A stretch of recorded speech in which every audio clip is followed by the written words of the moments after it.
ngayon mga giliw naming tagapakinig, narito ang pangapat na kabanata ng ating kwento na pinamagatang Silahis sa pakikipagsapalaran ni Kapitan Karyong! Kagawad Asyong, magkano bang para sa amin ni Bonjeng? 50 pesos ang para sa inyo at 50 din sa akin, pero hindi ko nakukulan yung para sa akin. Ibibigay ko na rin sa inyo dahil naawa ko sa inyong dalawa, boy. 50 pesos lang ibinigay ni dating Vice Mayor. Ha? Akala ko mga 5,000. Hindi. Maliit lang eh. Kaya naawa ko sa inyo, kaya yung para sa akin, boy, Bunjeng, ibibigay ko na rin sa inyo. Ganun ba? Oo. Bait-bait mo talaga, Kagawad Asyong. Di tulad ni Kagawad Adong, Ay, madamot oo. siya. Madamot yun. Pero maunawain talaga ako. Maawain ako sa tulad ninyo, kaya sa inyo na lang lahat yung binigay sa akin, ha? Alam mo, Kagawad, bihira na ang mga taong katulad mo na maawain. Nakakaintindi. Oo, kagawad. Talagang napakabuti mo. Napakabuti mo. Ano, Kagawad Asyong? Ibinigay mo na ba yung para sa dalawang kasama mo? Nako, Magkano ang ibinigay sa inyo? patay. Mabubuking ako. Magkano ang ibinigay sa inyo? Maupay na hapon sa inyo. Magandang Sir Timprosyo. hapon sa inyo, Sir Timprosyo. Bunjeng boy, umalis na kayo para makabili kayo ng pangangailangan ninyo, ha? Sige na, alis na. Kagawad, Vice Mayor, maraming salamat sa inyo. Maraming salamat din sa Kagawad Oo, Asyong dahil sige hindi na. ka kumuha ng hati mo sa binigay ni Vice Mayor. Sige na, umalis na kayo, sabi. Alis na. Naibigay na ba sa inyo ni Kagawad Asyong ang pera ninyo? Opo, Sir Timprosyo, pati yung para sa kanya, ibinigay din sa amin. Ang bait-bait niya talaga. Ganun ba? Ito bang sinabi nila, Kagawad Asyong? Magkano bang lahat ang ibinigay sa inyo? 100. Kuan, umalis na kayo rito. Bumila kayo ng mga gamit ninyo. Sige na. Kanina ko pa kayo pinapalis. Boy, sige na, boy. Kagawad, Bonjing, halika na. Bibili na tayo ng brief natin Sige sa na. ukay-ukay. Oo, tayo na. Ay, naku, salamat. Hindi nila nabanggit kung magkano ang ibinigay ko sa kanila. Kung hindi, nabuking na ako.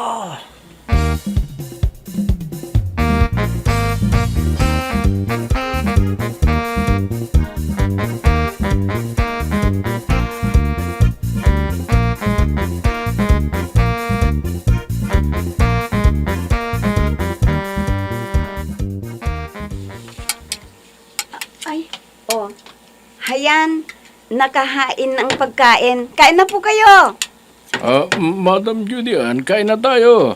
Nakain na sila. Ay, nasaan si Miss Beautiful? Bakit wala siya? Ha? Tinawagan siya ni Kapitan. May sasabihin daw sa kanya. Ay, ganun ba? Ay, Miss Mayor, mamaya na lang ako kakain. Hihintayin ko na lang kasabay yung babaeng yon. Ha? Pining, saan ba talaga nagpunta si Veronica? Umuwi sa kanila. Dahil nababastusan daw siya kay Madam Judy Ann. Ano? Kailangang papuntahin mo rito para mag-isabay kay Judy ang nakakain.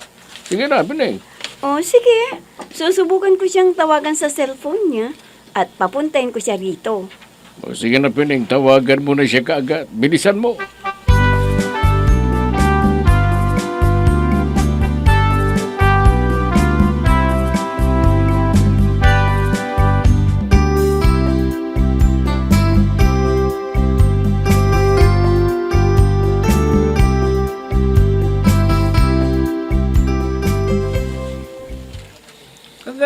sitwasyon, kagawad. Oh, boy. Boy Sibuyas. Kusa, Boy Sibuyas. Anong balita, ha? Si Judy Anna Calso, nakita namin sa bahay nila, Kapitan. Ano? Nandun siya ngayon. Ay, kaya pala hindi ko narinig na nagprograma ngayon. Baka pinag-uusapan nila yung paninina nila sa partido nila Sir Timprosyo. Abay, kailangan marinig ninyo ang usapan nila. Kung maaari, i-video ninyo, ha? Sige. Pare Bonjing, halika, may pupuntahan tayo. Bilisan mo. Saan na naman tayo pupunta, Paring Boy? Ay, pupunta kayo doon sa likod ng bahay nila, Kapitan. Pakinggan ninyo ang pinag-uusapan nila Judy Ann, Nakalso at si Vice Mayor Agaton, ha? Kung maaari, i-video ninyo para ibigay natin kay Sir Timprosyo, ha? Sige. Halika na, pare Bonjing. Bilisan mo para magkapera na naman tayo. Hoy, mag-ingat kayo. Baka mapansin kayo, ha? Pagbabarilin kayo ni Vice Mayor Agaton dyan. Sige. Mag-iingat kami. Pare Bonjing, halika na. Bilisan mo na. O sige, tayo na, Paring Boy. Tayo na.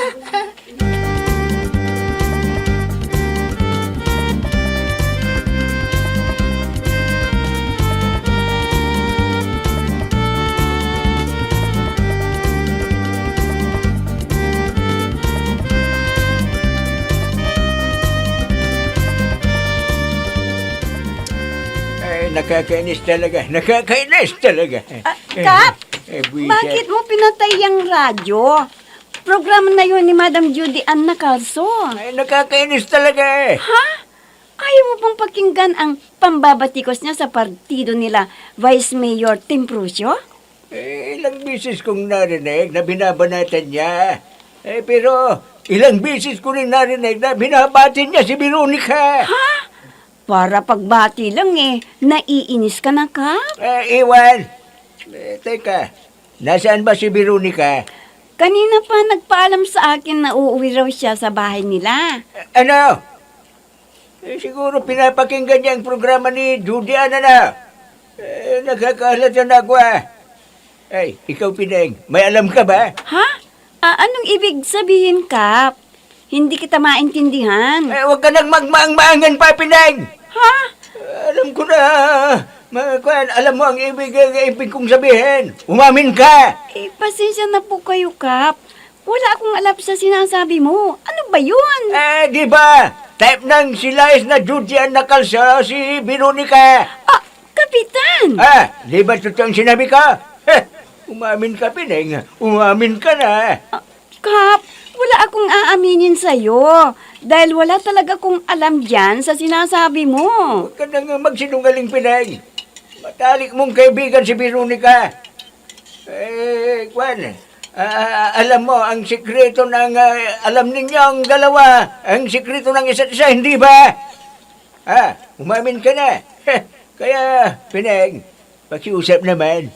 Sabihin mo na sa akin ang totoo. Ay, ang kulit naman ng senior citizen na ito. Ang tanda-tanda na siloso pa. At mabuti sana kung asawa niya si Veronica. Hindi naman, kabit lang niya. May sinasabi ka ba, Pineng? Ha? Wala, Kap. Ang sabi ko, kahit mamatay man ako ngayon, talagang wala akong alam sa sinasabi mo. Wala! Pineng!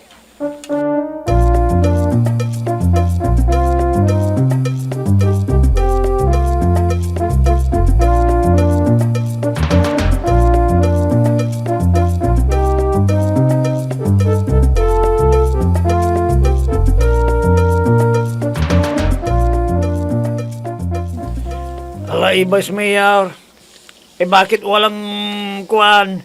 Bakit laging wala si Judy Ann Nakalso sa programa niya ngayon? Mayor, may konting problema eh. Ha? Anong problema?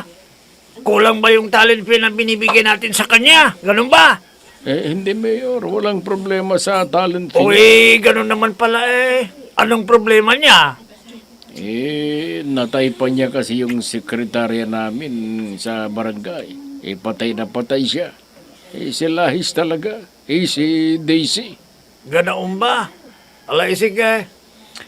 Padiskartehan mo lang sa kanya, ha? Na walang problema dyan. Kausapin mo yung babae na patulan na niya. Ay, Mayor, may hirap gawin yung sinasabi mo. Anong mahirap na gawin yung sinasabi mo? Kausapin mo lang yung sekretaryo ninyo na kahit kunwari lang type din niya si Judy Ann Nakalsaw. Oh, bayaran lang natin yung babae para pumayag. Eh, talagang hindi pwede, Mayor. Bakit naman hindi pwede? Ano ang dahilan, ha, Vice Mayor? Kung kasi, Mayor, chicks ng bayaw ko yung barangay secretary. Ano? Nako, pati tayo dyan.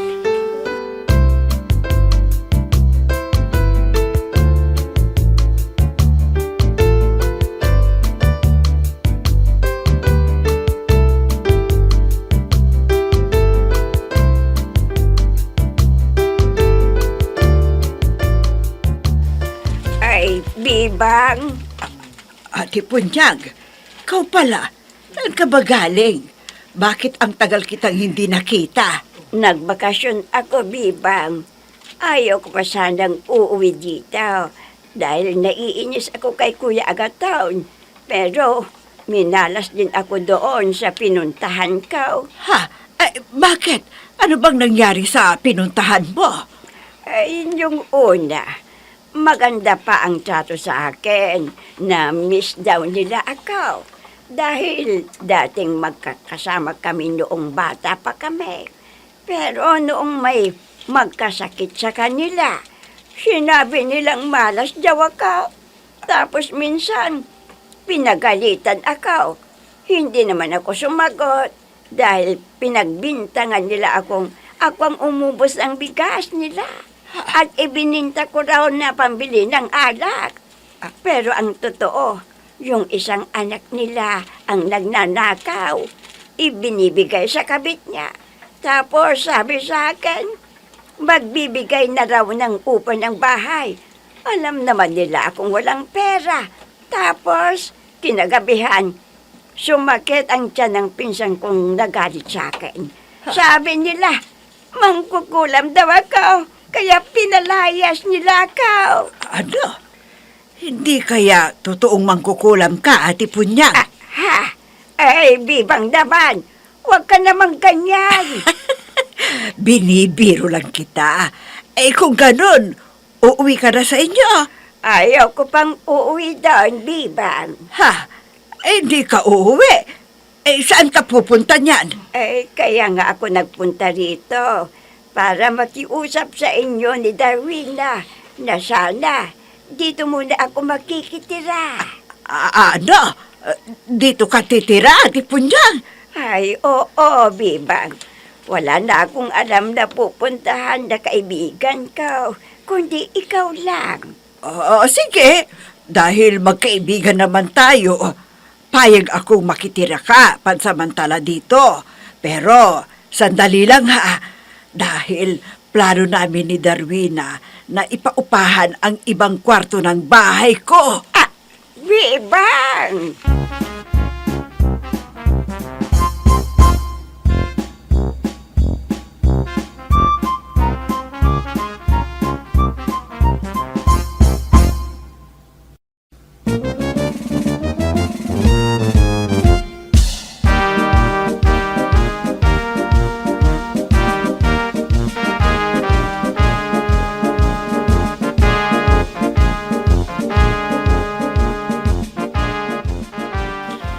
Friend, talagang ayaw kong pumatol sa isang silahis. Ayaw ko. Di baling senior citizen, basta lalaking lalaki. Hindi AC/DC, papatulan ko pa. Pero ang Judy Ann Nakalso na yun, ayaw na ayaw ko yun. Kahit kunwari lang daw, babayaran ka raw nila, Mayor. Bakit may pinipilit nilang patulan ko ang silahis na yon, ha? Expert siya sa AI. Napansin nilang parang napapabayaan na ang programa niya dahil sa'yo, kaya... Bakit ako ang sisisihin sa pagpababayan sa programa niya? Ano bang kasalanan ko? Wala kang kasalanan, friend. Pero ikaw raw ang dahilan kung bakit napapabayaan na niya dahil na in love daw sa iyo. Ito lang ang masasabi ko, friend, ha? Kahit anong gawin nila sa akin, kahit patayin nila ako, ayaw kong pumatol sa kanya. Maghanap na lang sila ng ibang babae na kaya niyang pumatol sa silahis. Ha? Pero, friend... Tama na! Kulit mo naman eh. Sinabi ko na sa'yo hindi ako pwedeng pumatol sa kanya. Kung gusto mo, di ikaw na lang! Ah, Veronica!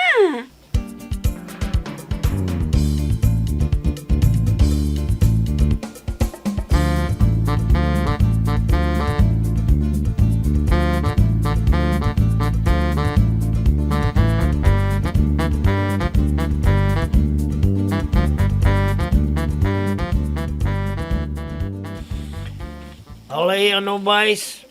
Napapayag mo na ba yung sekretarya ng barangay ninyo na pumatol kunwari kay Judy Ann?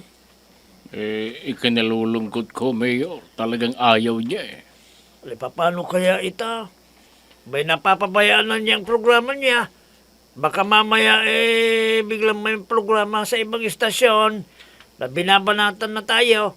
Kaya gawan mo sanang paraan yan. Kung bakit kasi yun pa ang mataypan niya. Sana yung treasurer na lang namin, madaling kausap yun. Alay, sabihin mo doon sa bayaw mo na ibalato na lang niya kay Judy Ann yung chicks niyang sekretara ninyo. Kilala ko si Bayaw Mayor. Hindi papayag yun dahil mahal na mahal niya ang babaeng yun. Nakaw, ano kaya ang gagawin natin ngayon? May malaking problema ito, Vice Mayor. Kinausap ko na kanina si Judy Ann, ang sabi niya, pasensya na raw ako dahil tinamaan daw talaga siya sa babaeng yun. Hindi raw niya, panghihinayangan ang pera na ibibigay natin sa kanya. Kahit hindi na raw natin bigyan ng upa niya, basta mapasa kanya raw ang sekretara ninyo. O kaya kausapin mo na. Na masinsinan yung bayan mong si Kapitan Karyong. Alay, kailangan mapapayag mo siya na aarbolin na lang ni Judy Ann ang chicks niya. Hayaan mo, Mayor, at pag-uwi ko, susubukan kong kausapin si Bayaw. Kung hindi ko siya mapapayag, wala na tayong magagawa.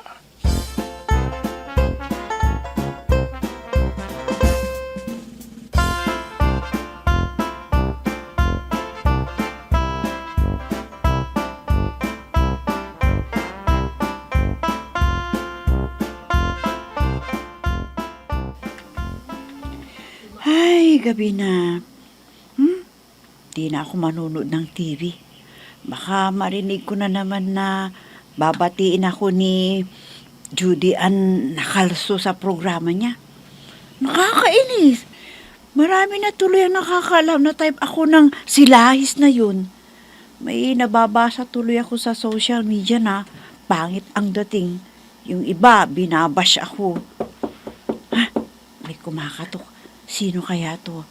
Sino yan? Ako, Veronica, buksan mo ang pinta. Gusto kitang makausap. Ha? Si Kapitan pala. Bubuksan ko ang pinto. Oh, Kap! Napasugod ka. Gabing-gabi na. Alika, pumasok ka muna. Salamat, Veronica. Maupo ka, Kap.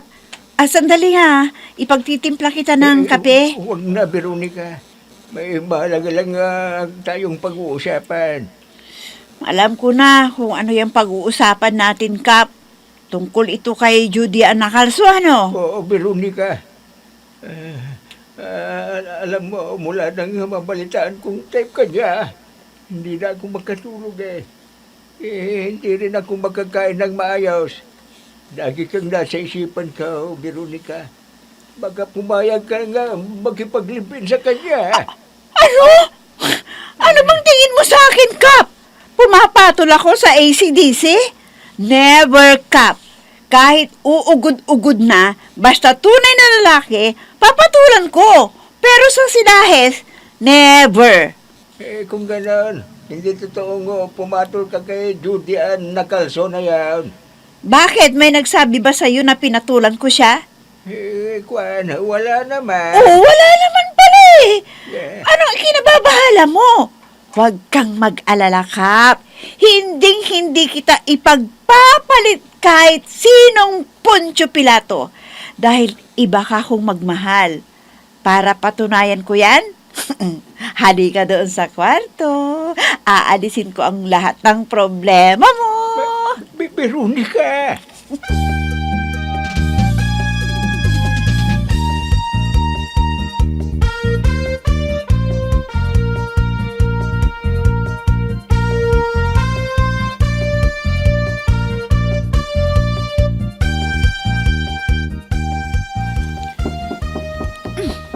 Bumalik yata si Kap. Gusto pa yatang humirit ng isa pang round. Pero masakit na yung akin. Pero pagbibigyan kita. Sandali lang. Ah! Ikaw!